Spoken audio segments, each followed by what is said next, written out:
কোরআন বলে, আল্লাহর বান্দারা শোনো, আমি কোরআন এই জন্য দুনিয়াতে আগমন করলাম, দুনিয়ার সমস্ত মানুষকে অন্ধকার থেকে বের করে আলোর দিকে দেওয়াই আমি কোরআনের মূল টার্গেট, মূল মিশন। অন্ধকার কি জিনিস? অন্ধকার হলো কার্ল মার্কসের মতবাদ, আব্রাহাম লিঙ্কনের মতবাদ, লেনিনের মতবাদ, জাতীয়তাবাদ, ধর্মনিরপেক্ষ মতবাদ। তার মানে হলো তাম পৃথিবীর সমস্ত মানব রচিত যত মতবাদ আছে সব হলো অন্ধকার, আর একমাত্র শুধুমাত্র আল্লাহর কোরআনটাই হলো আলো। জোরে বলেন সুবহানাল্লাহ। সুতরাং প্রশ্ন করতে চাই, আপনারা আলোর দিকে থাকতে চান নাকি অন্ধকারে থাকতে চান? কথা বলেন নাই, কথা বলেন নাই।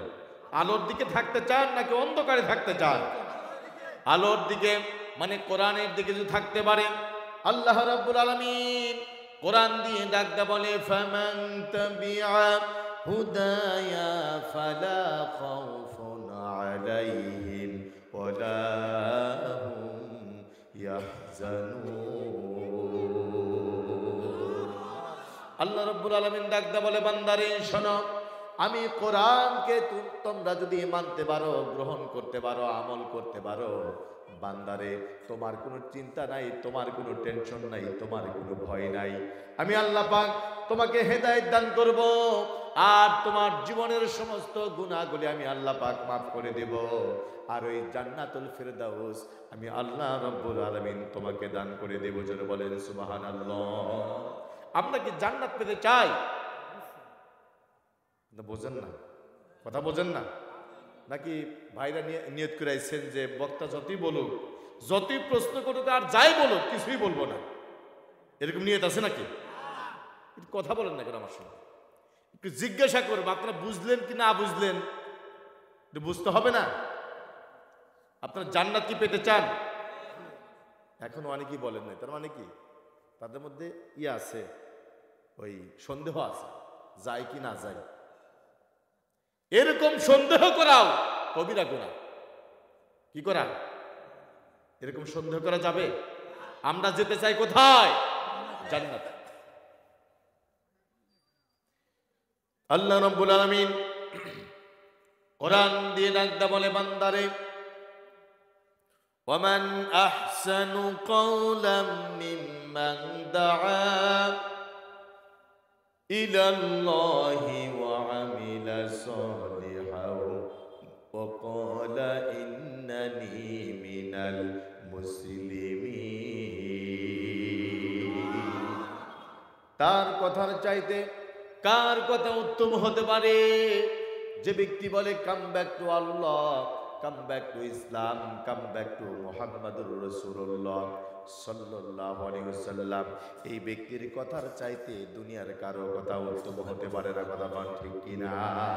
আর আমলে সালে করে, আমলে সালে ডিজিটাল তাফসীর হলো অন্যায়ের বিরুদ্ধে প্রতিবাদ করা। কি করা? অন্যায়ের বিরুদ্ধে প্রতিবাদ করা।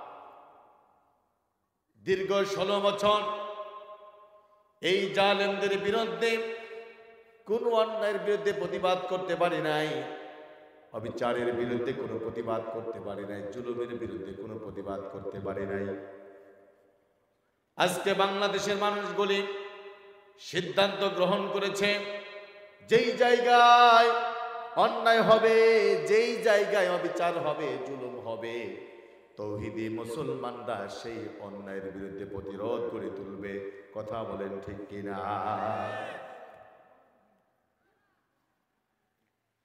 আমার বন্ধুগণ খেয়াল করেন, মনোযোগ লাগায় দেন।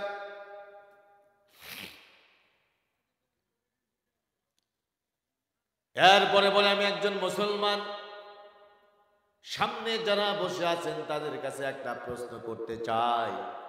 বলেন তো ভাইরা, মুসলমান শব্দের অর্থ কি? কেউ কি জানেন?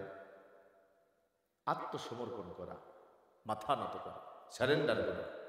কার সামনে? কার সামনে? আল্লাহ পাকের সামনে। আল্লাহ রাব্বুল আলামিন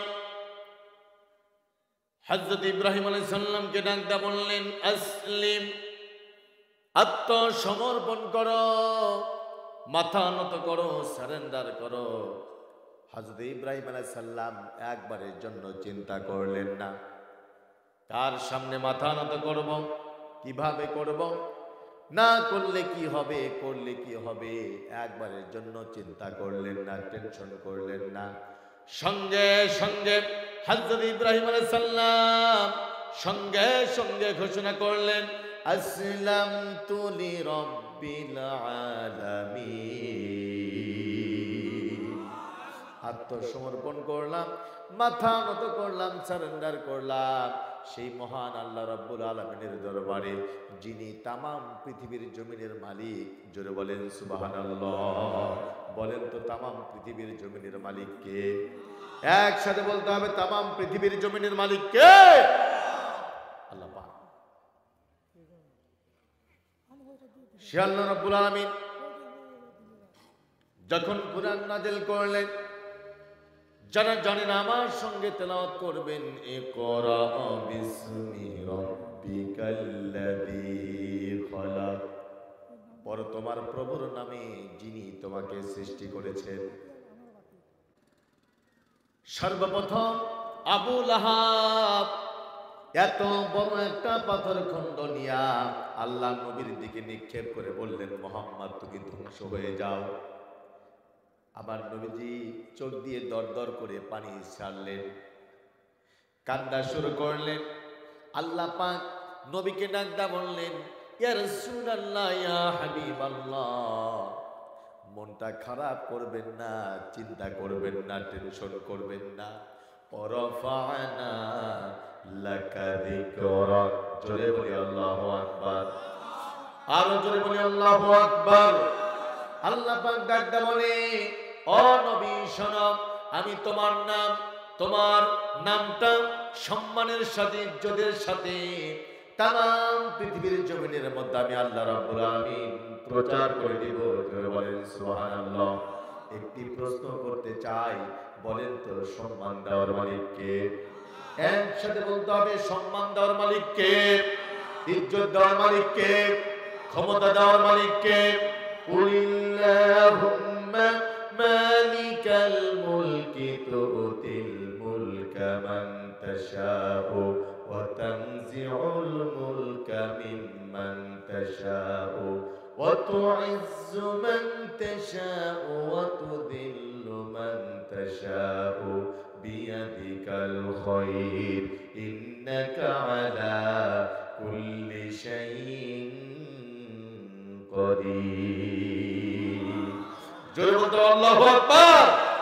আল্লাহ পাক ডাকদা বলে, নবী রে শোনো, আমি আল্লাহ পাক এই দুনিয়ার মধ্যে কাউকে ক্ষমতা দিয়ে ইজ্জত দান করি, আবার কাউকে ক্ষমতা দিয়ে বেইজ্জতি করে দেই, ঠিক কি না?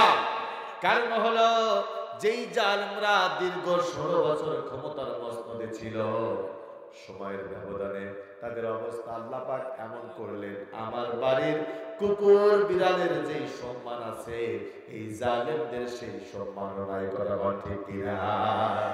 অপরদিকে কোরআনের পাখি আল্লামা দিলওয়ার হোসেন সাইদি দীর্ঘ 13 বছর জেলের মধ্যে বন্দী ছিল। দীর্ঘ 13 বছর জেলের মধ্যে বন্দী থাকলো। ইনজেকশন পুশ করে দুনিয়া থেকে বিদায় করে দেওয়া হলো। জানাজার নামাজটা আদায় করতে পারলাম না, গায়বানা জানাজা নামাজ আদায় করতে দিল না, ইন্না লিল্লাহ পড়তে দিল না। বন্ধুগণ আমার, আল্লাহ পাক তাদের সম্পর্কে, তাদের চরিত্র নিয়ে আল্লাহ পাক সার্টিফিকেট দান করে বললেন, এই দুনিয়ার মধ্যে যারা ইসলাম বিদ্বেষী, কোরআন বিদ্বেষী, আল্লাহ বিদ্বেষী, আমি আল্লাহ বিদ্বেষী, আলেম বিদ্বেষী, এই দুনিয়ার মধ্যে সেই সমস্ত মানুষদের সম্পর্কে আল্লাহ পাক সার্টিফিকেট দান করলেন, বললেন, উতুল্লিম বাদা যালিকা জানিম। ওরা হলো যারার সন্তান। এই কথাটা কার? আল্লাহ পাক। আমার বন্ধুগণ খেয়াল করেন, নবীজি আমার ইসলামের যখন দাওয়াত দেওয়া শুরু করলেন, মক্কার কাফের বেঈমান গুলা নানা রকম ভাবে ইসলামকে নিষিদ্ধ করে দেওয়ার জন্য তালবাহানা শুরু করলো। অত্যাচার, নির্যাতন, জুলুম, এমন কোন অপরাধ নাই যেই অপরাধ এই জালেমরা করে নাই। হযরতে মা সুমাইয়াকে ডাকদা বলল, আবু জেহেল সরকার ডাকদা বলল, সুমাইয়া রে, তোমার সন্তানকে বুঝায় দাও, তোমার সন্তানকে মারতে মারতে জমিনের মধ্যে বেহুশ করে দিয়েছি। তোমার সন্তানকে ইসলাম ছাড়তে বলো, কোরআন ছাড়তে বলো, আল্লাহর দ্বীন ছাড়তে বলো। মা সুমাইয়া হযরত আম্মারের কানের কাছে গিয়া বলল, বাবা আম্মা, আমি তোমার মা। ও বাবা আম্মার, তুই টেনশন করিস না, চিন্তা করিস না, আমি তোর মা, আমি তোকে অর্ডার করলাম।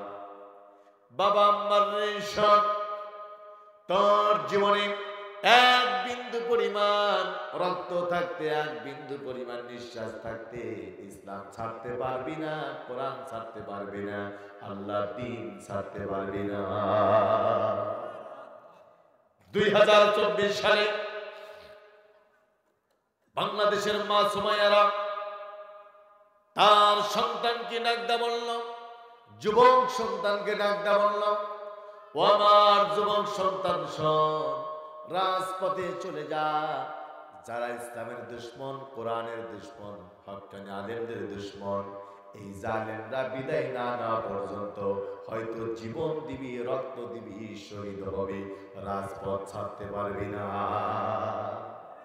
ঠিক কিনা? মা সুমাইয়াকে হত্যা করা হলো। তার স্বামী ইয়াসির, 86 বছর বয়স।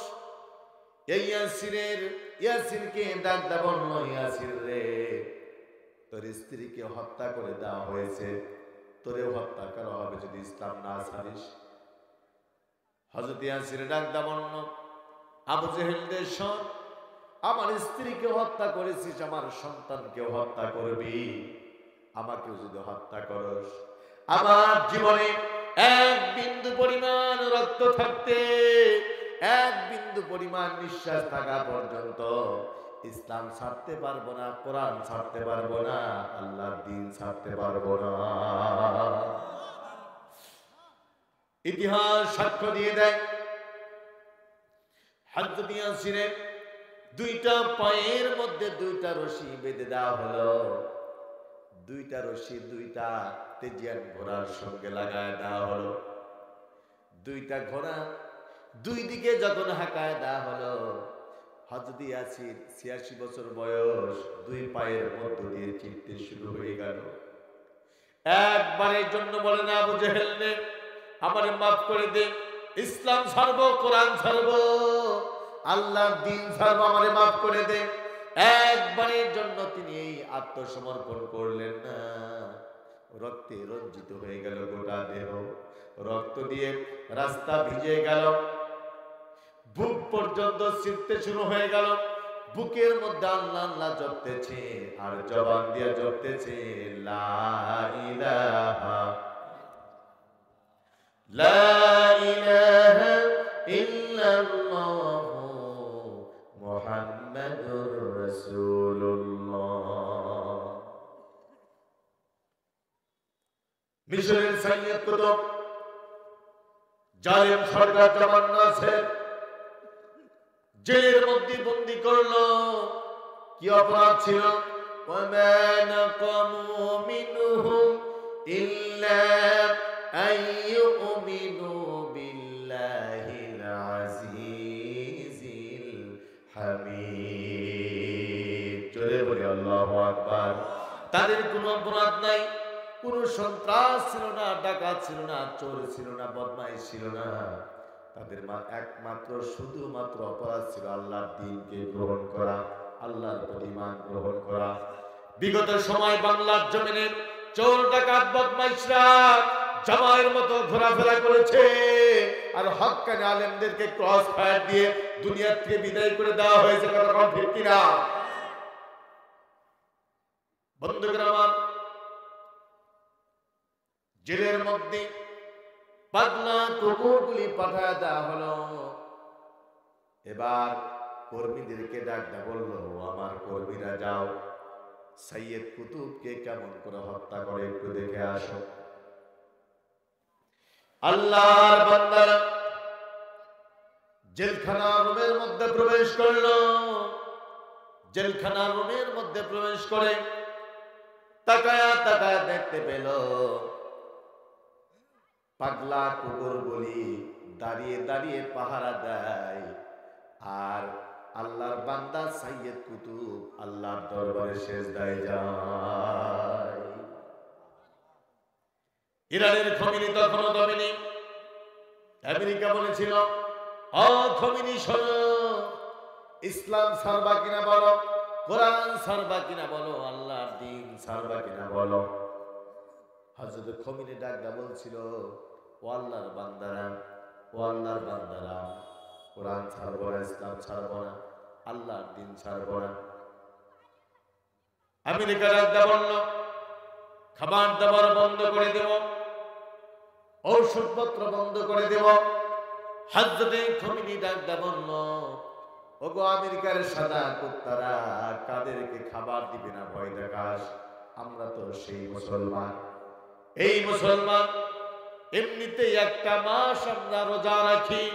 আল্লাহু আকবার। একটা মাস আমরা এমনিতে রোজা রাখি, প্রয়োজন হলে কোরআনের জন্য, আল্লাহর দ্বীনের জন্য সারা জীবন আমরা রোজা রাখবো। তারপরেও তোদের মতো বাতিলের সামনে মাথা নত করব না। জোরে বলো আল্লাহু আকবার। আমার দেশের মুসলমানেরা ঈমানের জন্য, ইসলামের জন্য, কোরআনের জন্য, আল্লাহর দ্বীনের জন্য ফাঁসির মঞ্চে দাঁড়ায়া ফাঁসির রশি গলায় দিয়া জীবন দিয়েছে, শহীদ হয়েছে। বাতিলের সামনে মাথা নত করে নাই। কথা বলেন ঠিক কিনা? তুমি মিসওয়াক করা ফজিলত তো জানো, খাবার শেষে মিষ্টি মুখের হাদিসটাও মানো। শুধু হক কথাটা উচ্চ স্বরে বলতে পারো না, অন্যায় দেখে বারুদ হয়ে জ্বলতে পারো না। কেমন মুসলমান তুমি একটু ভাবো না, কেমন তোমার ঈমান একটু বলো না। তুমি মিসওয়াক করা ফজিলত তো জানো, খাবার শেষে মিষ্টি মুখের হাদিসটাও মানো। তুমি যে কালেমার দাওয়াত দিলে বুকেতে নাই তুলে, দেখো সেই কালেমার দাওয়াত দিয়ে কত জোনাত জেলে। তুমি যে কোরআনের রাজ করলে হাদিয়া তোফা মেলে, দেখো সেই কোরআনের ব্যাখ্যা লিখে কেউ ফাঁসিতে ঝোলে। তুমি দুনিয়ার মহে জীবনের মায়া ছাড়তে পারো না, প্রভুর রাহে প্রাণ বিলিয়ে দিতে জানো না। কেমন মুসলমান তুমি একটু বলো না, কেমন তোমার ঈমান একটু ভাবো না। ঠিক কিনা? আমার বন্ধু, এই কুরআনুল কারীম এসেছেন মানুষের হেদায়েতের জন্য। কিসের জন্য? কথা বলেন, কিসের জন্য? হেদায়েতের।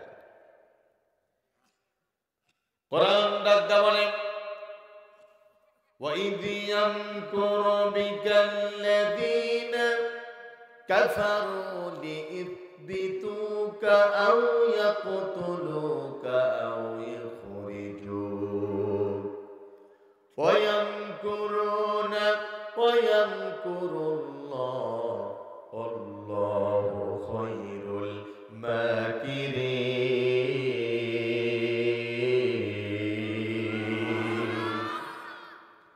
আল্লাহ পাক ডাকতে বলে,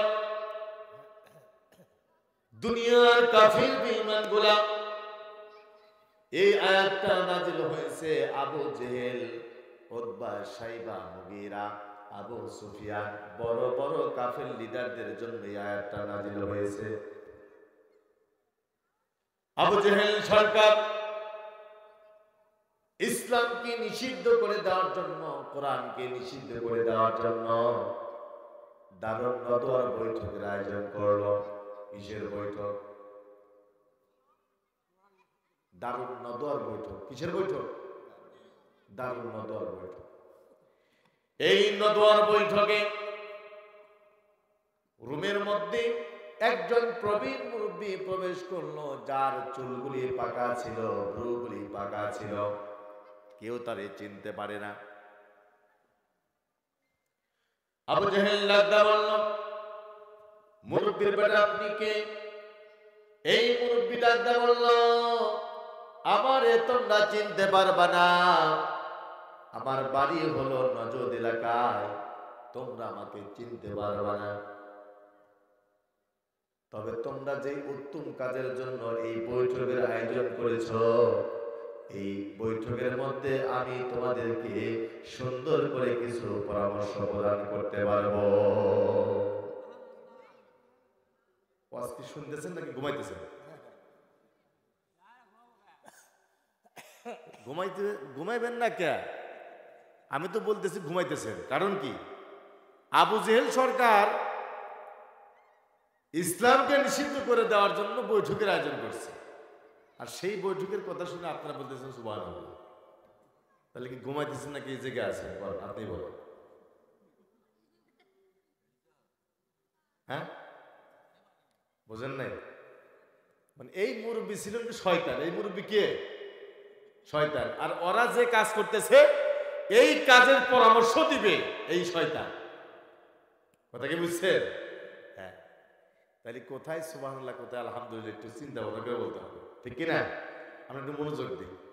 কারণ কোরআন যখন তেলাওয়াত করা হয়, আলোচনা হয়, তখন চুপচাপ শোনার জন্য নির্দেশ দিয়েছেন কে?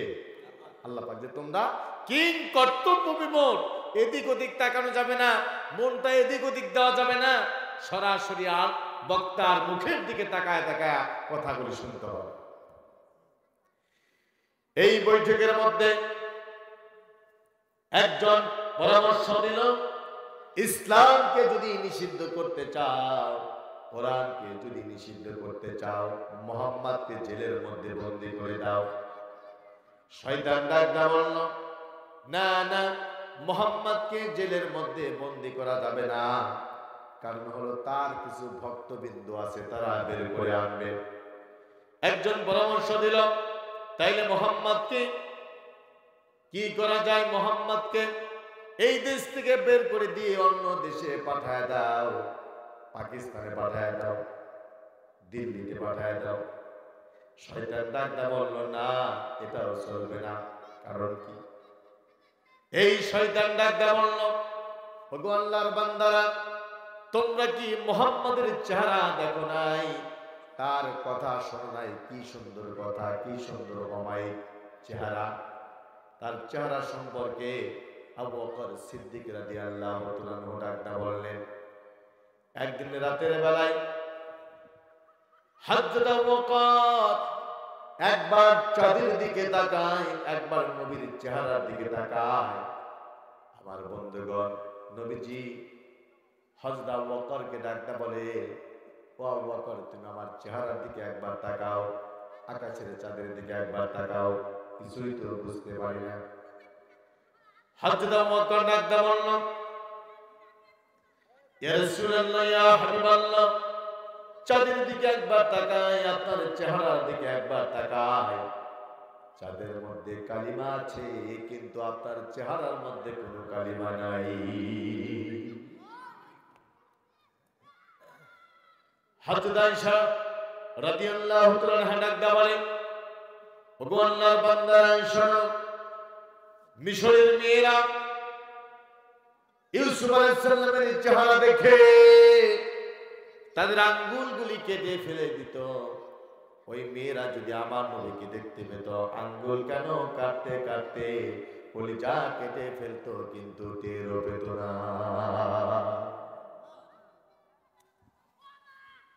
হাদিস শরীফে দেখতে পেলাম, দুনিয়ার প্রায় অর্ধেক সৌন্দর্য আল্লাহ পাক ইউসুফ আলাইহিস সালামকে দান করেছিলেন।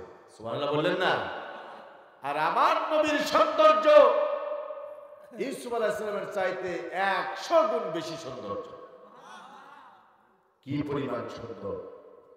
শয়তান কয়, তোমরা কি মুহাম্মাদের চেহারা দেখো নাই?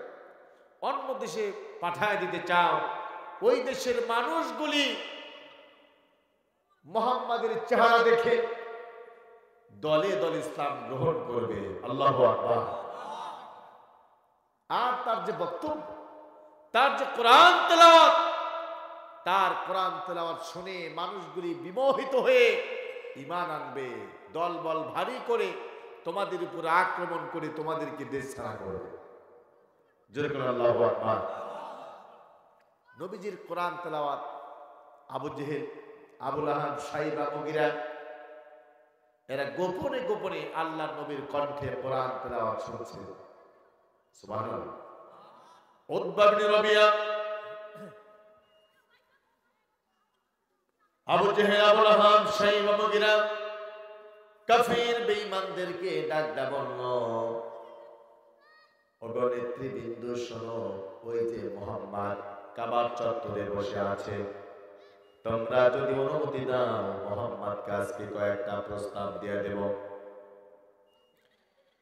এবার নেতৃবৃন্দ ডাক দেয়া বলল, হ্যাঁ হ্যাঁ দিতে পারো।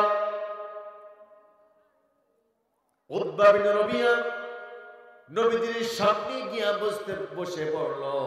আমার নবীজি ডাক দেয়া বললেন, উতবা বিন রবিয়া কিছু বলবেন নাকি? কয় হ্যাঁ হ্যাঁ কিছু বলতে চাই। কি বলবেন?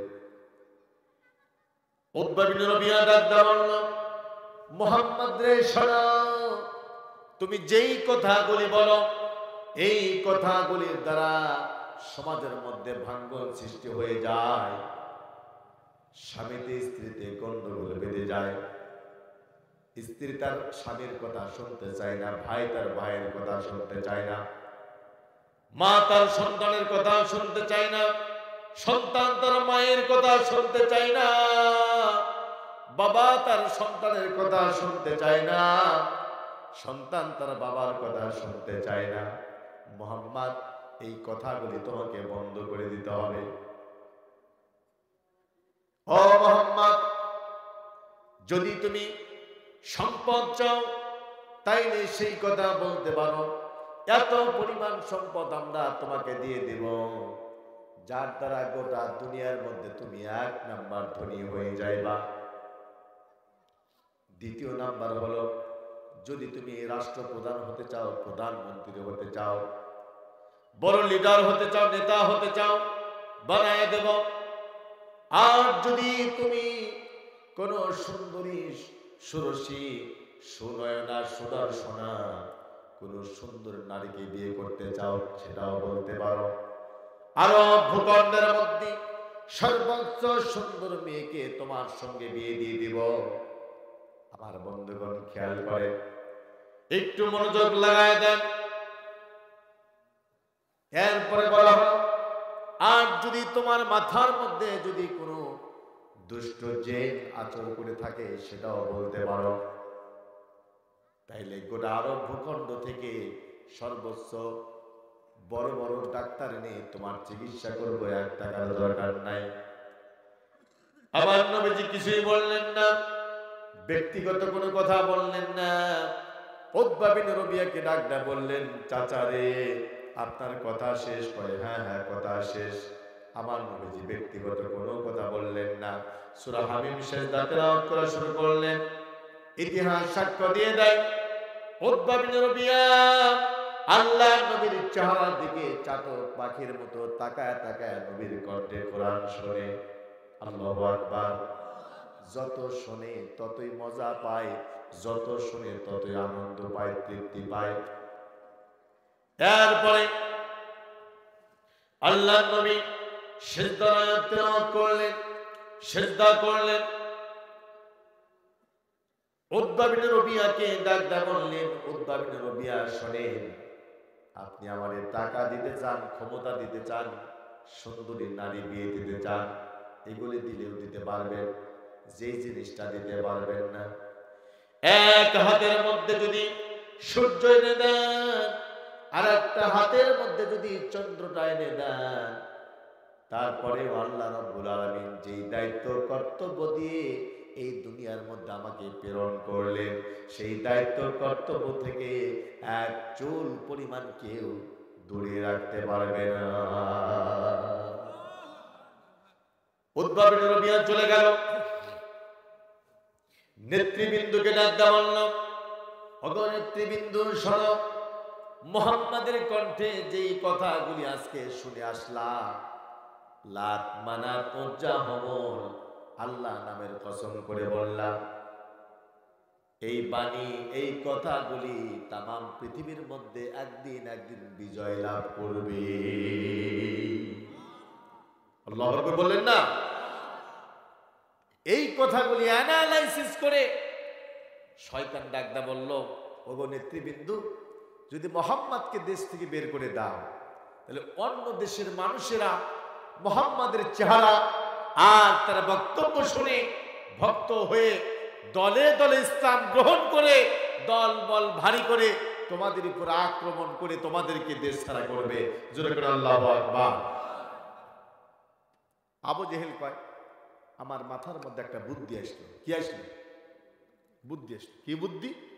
প্রত্যেকটা কবিলা, প্রত্যেকটা গোত্র থেকে এক একজন লোক এসে মুহাম্মাদের উপর আক্রমণ করে মুহাম্মাদকে দুনিয়া থেকে বিদায় করে দেবে। নাউজুবিল্লাহ বললেন না?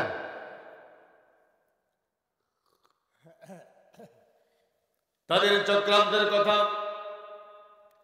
আল্লাহ রাব্বুল আলামিন সূরা আনফাল 30 নম্বর আয়াতে কারিমার মধ্যে কত সুন্দর করে ডাকটা বললেন, ওয়া ইয ইয়ামকুরু বিকাল্লাযীনা কাফারু লিইযবিতুকা আও ইয়াকতুলুকা আও ইখরিজুক ওয়া ইয়ামকুরুনা ওয়া ইয়ামকুরুল্লাহ ওয়াল্লাহু খায়রুল মাকিরিন। আল্লাহ পাক ডাকদা বলেন, দুনিয়ার কাফির বেঈমানগুলা ইসলামকে নিষিদ্ধ করে দেওয়ার জন্য বিভিন্ন রকমের চক্রান্ত করলো, হত্যা করো, জেলের মধ্যে বন্দী করে দাও, দেশ থেকে বের করে দাও। আল্লাহ পাক ডাকদা বললেন, তারা চক্রান্ত করে, আমি আল্লাহ রাব্বুল আলামিন কৌশল অবলম্বন করি, আমার চাইতে উত্তম কৌশলী তামাম পৃথিবীর জমিনের মধ্যে আর কেউ নাই। জোরে বলেন সুবহানাল্লাহ। আমার ভাইরা বলেন তো, আল্লাহর চাইতে কৌশলী কি এই পৃথিবীর মধ্যে আর কেউ আছে? যারা বলল 41 সালের আগে আর কেউ ক্ষমতা থেকে নামাইতে পারবে না, যারা ডাকদা বলল এই মহিলা যতদিন বেঁচে আছে কেউ তার ক্ষমতার মসনদ থেকে নামাইতে পারবে না, বলছিল কিনা? কিন্তু বলেন তো, ক্ষমতায় কি থাকতে পেরেছে? ক্ষমতা দেওয়ার মালিক কে? আল্লাহ পাক। আল্লাহ রাব্বুল আলামিন এই জালেমরা ইসলামকে নিষিদ্ধ করে দেওয়ার জন্য, কোরআনকে নিষিদ্ধ করে দেওয়ার জন্য, আল্লাহর দ্বীনকে নিষিদ্ধ করে দেওয়ার জন্য 2013 সালে আন্তর্জাতিক অপরাধ ট্রাইব্যুনালের নাম করে একটা বিচারের মাধ্যমে আমার দেশের মধ্যে মুজাহিদদেরকে ফাঁসির মঞ্চে ঝুলায় দেওয়া, হত্যা করে দেওয়া হলো। ইতিহাস সাক্ষ্য দিয়ে দেয়, সেই ফাঁসির মঞ্চ এখনো আছে না নাই? সেই ফাঁসির রশি এখনো আছে না নাই? আল্লাহ নামের কসম করে বললাম, যেইভাবে অন্যায় ভাবে এই মানুষদেরকে হত্যা করা হয়েছে, বৈধভাবে এই সমস্ত জালিমদেরকে এই ফাঁসির মঞ্চে ঝুলতে হবে, ঝুলতে হবে। কথা বলেন ঠিক কিনা? ইউরিদুনা লিইতুফিউ নূরাল্লাহি বিআফওয়াহিহিম আল্লাহু মুতিম্মু নূরিহি ওয়ালাউ কারিহাল কাফিরুন। জোরে বলে আল্লাহু আকবার। আল্লাহ পাক ডাক দেওয়ারে এই দুনিয়ার কাফির বেঈমানেরা তাদের মুখের ফুৎকারে আমার নূর, আমার আলো নির্বাপিত করতে চায়। আল্লাহ পাক ডাকদা বললেন, আমার আলো, আমার নূর আমি আল্লাহ পাক প্রজ্বলিত করবই। আল্লাহ বললেন না? আমার নূর আমার আলো প্রজ্বলিত করবই। এটি কাফির বেঈমানদের অন্তরের মধ্যে যতই জ্বালা যন্ত্রণা হোক না কেন, হেতেরা বলবে ইসলাম থাকবে না, হক্কানি আলেম থাকবে না। ইসলাম থাকবে না মানে বলেন তো ভাই, ইসলাম কি কারো বাবার সম্পত্তি? একসাথে বলতে হবে, ইসলাম কি কারো বাবার সম্পত্তি? ইসলাম থাকবে, কোরআন থাকবে। মুসলমানের এই দেশে ৩৬০ আউলিয়ার বাংলাদেশে, হাজার হাজার শহীদের রক্তে ভেজা জমিনের বাংলাদেশে ইসলাম থাকবে, কোরআন থাকবে। টুডি তোমরা বাংলার জমিনে নাস্তিক বেঈমান থাকতে পারবে না, কথা ঠিক কিনা?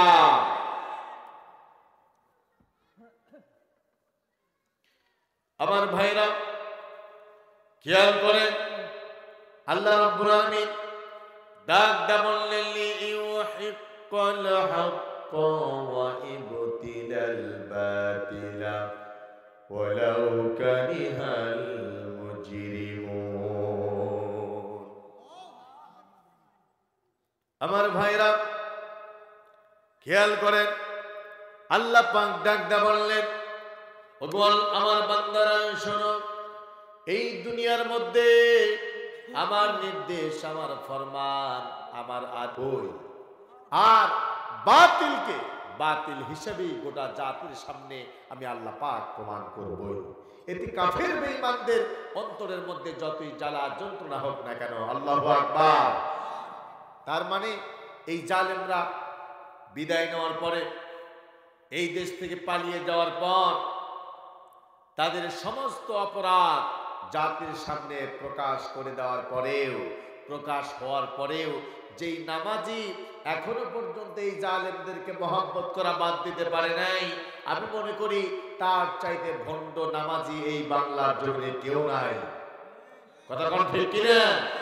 এখনো পর্যন্ত যেই হাজী সাহেব এই জালেমদেরকে মহব্বত করা বাদ দিতে পারে নাই, আমি মনে করি তার চাইতে ভণ্ড হাজী এই বাংলার জমিনে আর কেউ নাই। কথা বলা ঠিক কিনা? নবী জামাত এত অপরাধ করে, এত অন্যায় করে, অবিচার করে, গুম খুন, আইনা ঘর, জেল জুলুম, ফাঁসির মঞ্চ, কোন হত্যা চালায়া এই জালেমরা পালায়া মামু বাড়ি দিল্লি গিয়া টেলিফোন করে বলে টুস করে চলে আসবো, তোরা টেনশন করিস না। দরজা বন্ধ করে দেওয়া হলো, গেট বন্ধ করে দেওয়া হলো। আবু জেহেল ডাকদা বলল, মোহাম্মদ কি হাদিয়া দিবা আমাকে দিয়ে দাও। হাত পাতলেন, আমার নবীজি ডাকদা বললেন, চাচা রে, আমি যে হাদিয়া দিতে চাই হাতের মধ্যে দিতে পারবো না। আবু জেহেল বুঝতে পারল না। আবু জেহেল একটা ব্যাগ দিলেন, বললেন, মোহাম্মদ তুমি এই ব্যাগের মধ্যে তোমার হাদিয়াটা দিয়ে দাও। নবী আমার ডাকদা বললেন, চাচা রে, এই ব্যাগের মধ্যে হাদিয়া দেওয়া যাবে না। আমার বন্ধুগণ খেয়াল করেন, আবু জেহেল ডাকদা বলল, মোহাম্মদ ব্যাগের মধ্যে হাদিয়া দিবে না, আবার হাতের মধ্যে দিবা না। কার মধ্যে দিবা, কোথায় দিবা? নবী আমার ডাকদা বললেন, চাচা আমি যেই হাদিয়া দিতে চাই হাতের মধ্যে দেওয়া যায় না, ব্যাগের মধ্যেও দেওয়া যায় না। আপনার কানটা আমার মুখের কাছে নিয়ে আসেন, আপনার কানের মধ্যে আমি হাদিয়াটা দিয়া দিতে চাই। আবু জেহেল ডাকদা বলল, মোহাম্মদ বুঝতে পারলাম তুমি আমার কোরআন শোনাতে চাও। আল্লাহু আকবার।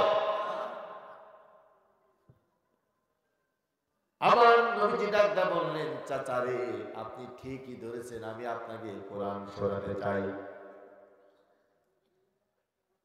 এই কথা শোনার সঙ্গে সঙ্গে আবু জেহেল আমার নবীজিকে এমন জোরে ধাক্কা মারলেন, আল্লাহ পাক সহ্য করতে পারলেন না। জিবরাইলকে বললেন, জিবরাইলে যাও, নবীকে ধরে ফেলো, নবীজিকে ধরে ফেলো। হযরত জিবরাইল আমার নবীকে ধরে ফেললেন। আবু জেহেল সরকার এমন জোরে জোরে আঘাত করে ধাক্কা মারে, আমার নবীকে বিন্দু মাত্র সরাতে পারে না, বিন্দু মাত্র নড়াইতে পারে না।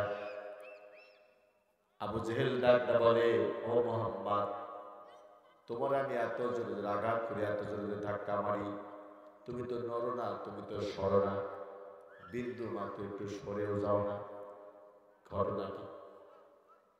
নবী আমার ডাকটা বললেন, চাচা জিবরাইল আমিন আমাকে ধরে ফেললো, তুমি যতই ধাক্কা ধাক্কি করো না কেন, বিন্দু পরিমাণ আজকে আমাকে সরাইতে পারবা না।